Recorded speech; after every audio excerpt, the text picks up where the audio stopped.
जय श्री राम। आज से श्री वाल्मीकि रामायण का अरण्य कांड प्रारंभ हो रहा है। अरण्य कांड का पहला सर्ग।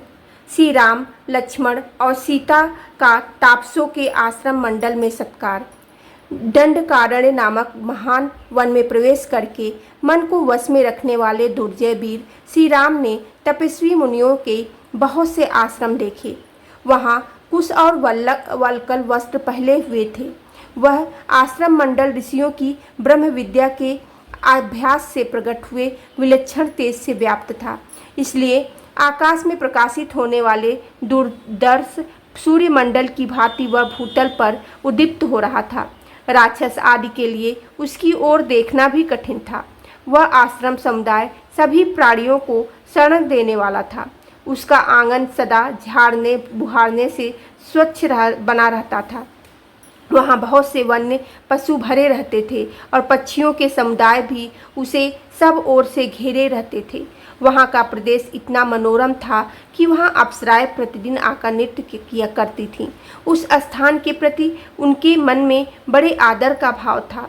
बड़ी बड़ी अग्निशालाएं, श्रुवा आदि यज्ञ पात्र, मृग चर्म, कूश, समिधा, जलपूर्ण कलश तथा फल मूल उसकी शोभा बढ़ाते थे। स्वादिष्ट फल देने वाले परम पवित्र तथा बड़े बड़े वन्य वृक्षों से वह आश्रम मंडल घिरा हुआ था। बलि, वैश्य देव और होम से पूजित वह पवित्र आश्रम समूह वेद में मंत्रों के पाठकों की ध्वनि से गूंजता रहता था। कमल पुष्पों से सुशोभित पुष्पकारिणी उस स्थान की शोभा बढ़ाती थी तथा वहाँ और भी बहुत से फूल सब ओर बिखरे हुए थे।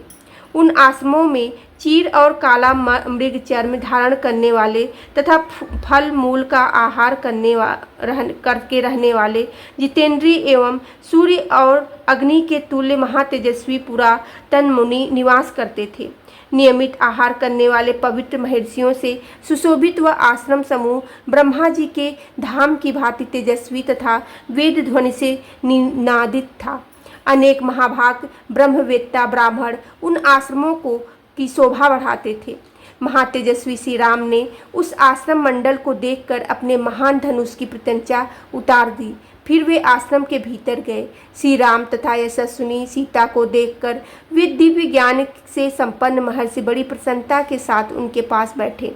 दृढ़तापूर्वक उत्तम व्रत का पालन करने वाले वे महर्षि उदय काल के चंद्रमा की भांति मनोहर धर्मात्मा श्री राम को, लक्ष्मण को और यशस्विनी विदेह राजकुमारी सीता को भी देखकर उन सबके लिए मंगलमय आशीर्वाद देने लगे।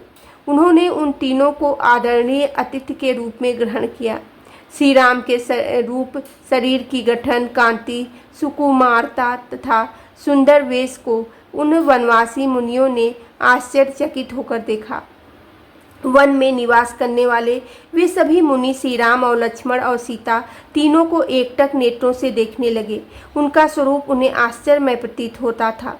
समस्त प्राणियों के हित में तत्पर रहने वाले उन महाभाग महर्षियों ने वहां अपने प्रिय अतिथि इन भगवान श्री राम को परशाला में ले जाकर ठहराया। अग्नितुल्य तेजस्वी और धर्मपरायण उन महाभाग मुनियों ने श्री राम को विधिवत सत्कार के साथ जल समर्पित किया। फिर बड़ी प्रसन्नता के साथ मंगल सूचक आशीर्वाद देते हुए उन महात्मा श्री राम को उन्होंने फल और फूल आदि के साथ सारा आश्रम भी समर्पित कर दिया।